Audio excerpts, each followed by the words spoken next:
Yes, sir. We're back with another episode of From Downtown. Today is June 3rd, 2024. And to start off this great month of June, it has been a lot of great college baseball being played over this past weekend in terms of regionals. A lot of teams that have hosted their regionals have lost, including Arizona. Uh, Evansville just beat ECU to advance to their first super regional and like their, I guess in school history. The Evansville Purple Aces with the 4 seed in the ECU regional and ended up beating ECU twice last night.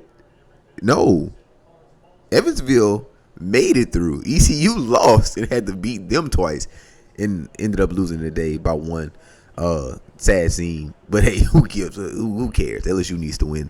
I think Oklahoma State is playing Florida right now. A lot of other. It's not a lot of other games. A lot of games have been decided yesterday.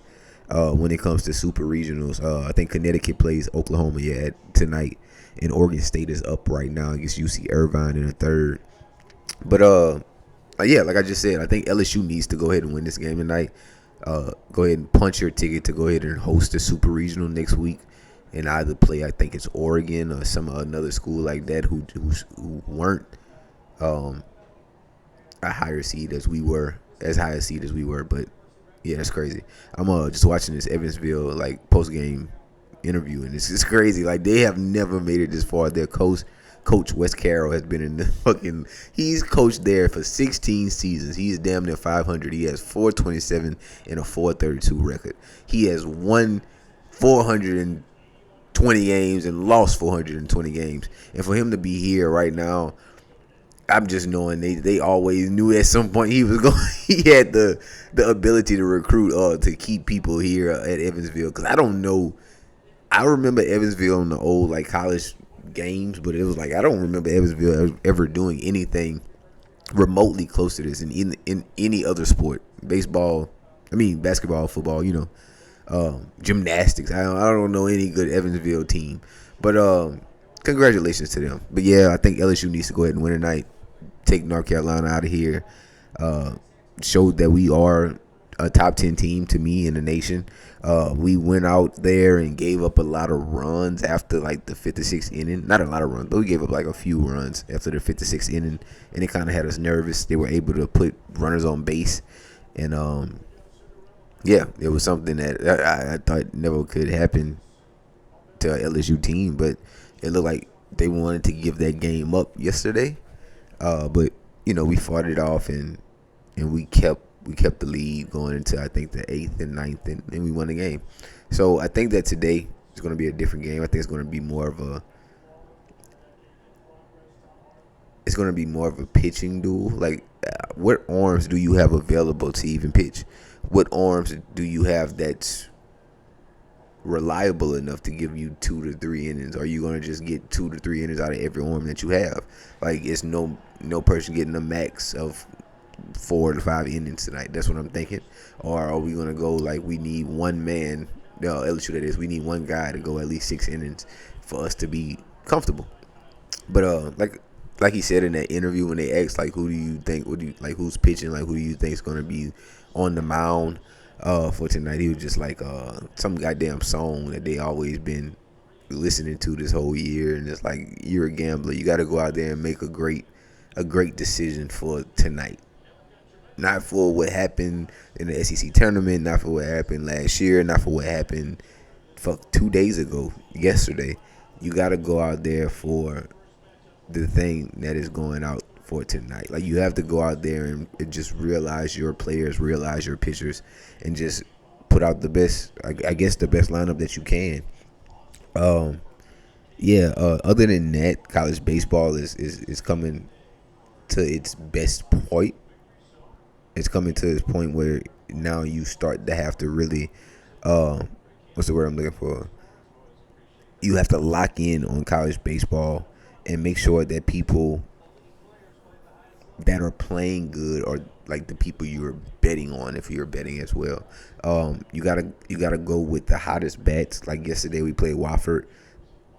we were down 5-0 in the first inning, but the bats started to pick up in the fifth inning, and in the sixth inning, and in the seventh inning, and in the eighth inning, and then we just started getting runs after runs after runs, and then we get a break and play North Carolina at like 5, and then we go out there and pick up right where we left off. So momentum is definitely a thing in college baseball. Like that's like it's not a mound visit can definitely change momentum in college baseball. So I feel like in any aspect of baseball, a mound visit can change momentum. But I just feel like tonight we should have the momentum on our side. North Carolina is in North Carolina in Chapel Hill, so I mean, we have played in worse environments. We have played against tougher crowds. I feel like so. I feel like tonight we go out there, we show them why LSU is LSU, and we ball out. But other than that, that's all I have for college baseball moving forward for this week. We'll probably hop back into it Friday when super regional start. But other than that, we just have to talk about the things that we have been discussing or seeing coming forward for the college football season. I don't really want to hop into like any finals. I thought Oklahoma State had hit a home run. I had to wait. I really don't want to hop into any finals talk too early, like right now, because it'll just be me saying something now, and then by Wednesday, I'm telling you something completely different. So I'm gonna probably start talking about basketball tomorrow or on our smoke break Wednesday. But yeah, that's going to be a great series. Don't want to jump too far ahead. But yeah, I think that the college football landscape, even though transfers as well has to happen in the summer or the spring, but it's like I need to see what the summer transfers look like after, like I just said, like after this spring. Like I've watched a lot of spring games. I fucked around and watched Kent State spring game. Like I don't know why, but I do that shit every year where I give up projections for conferences, not necessarily teams. I give a conference projection. I give like your key additions, the key departures, this shit that you probably see everywhere else. But I put another spin on that motherfucker because I feel like I be on it more than the fucking people who actually played college football.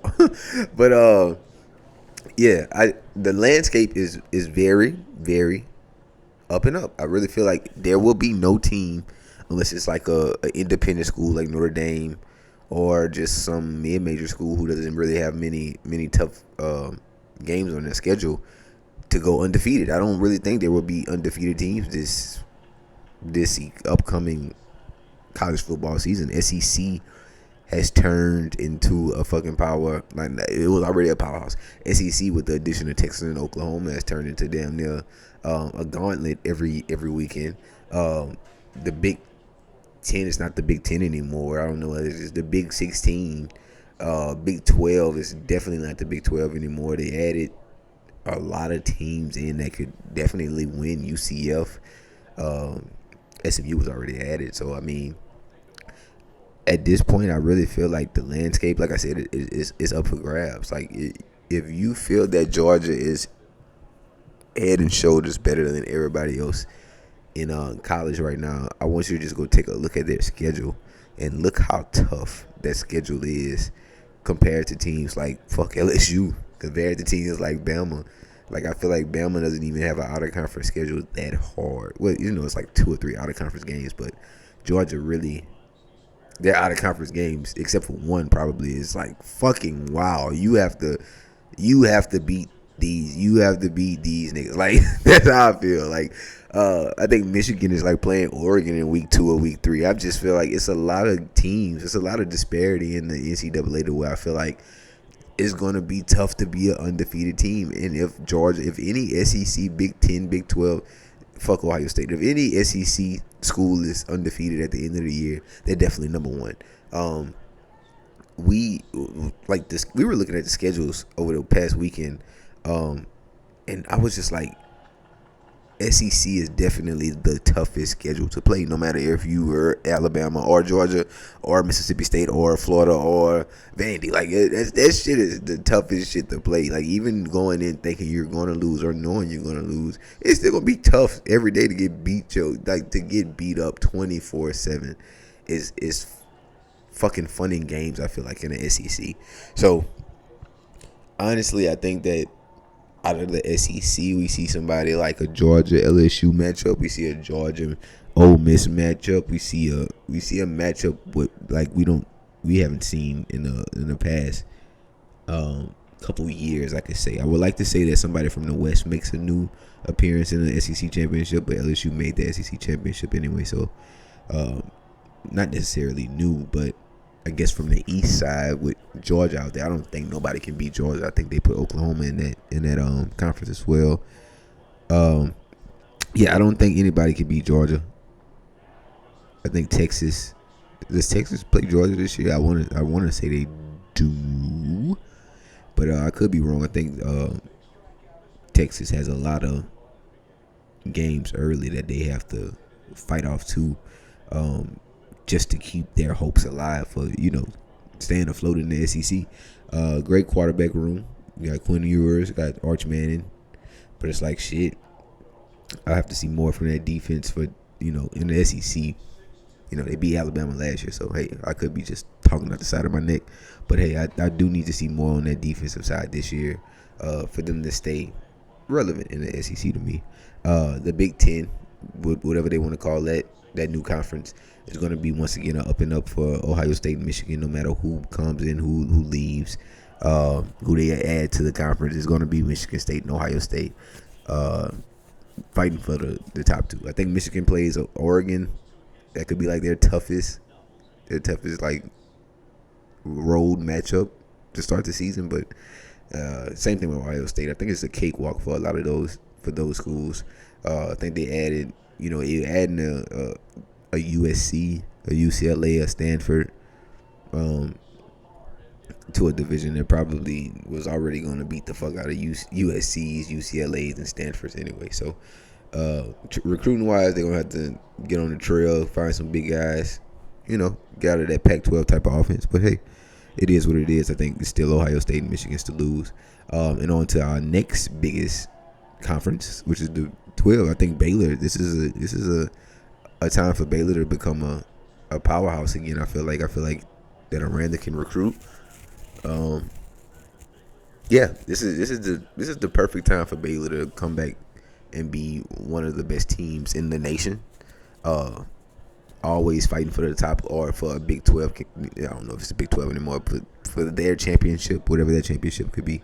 Yeah, but I do think that Baylor, this is the time for Baylor to shake back. And this year we see it. The spring game was crazy.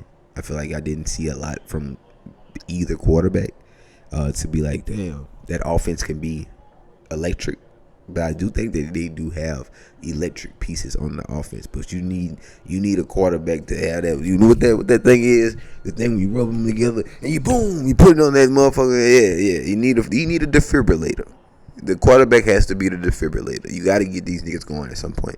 But yeah, I think Baylor has a chance there, as well as like people like Oklahoma State. So, yeah, that's all I have today from downtown.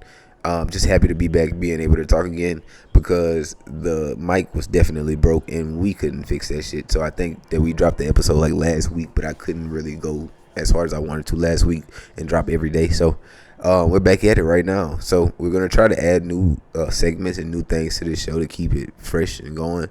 But this is From Downtown, and we will see you guys tomorrow.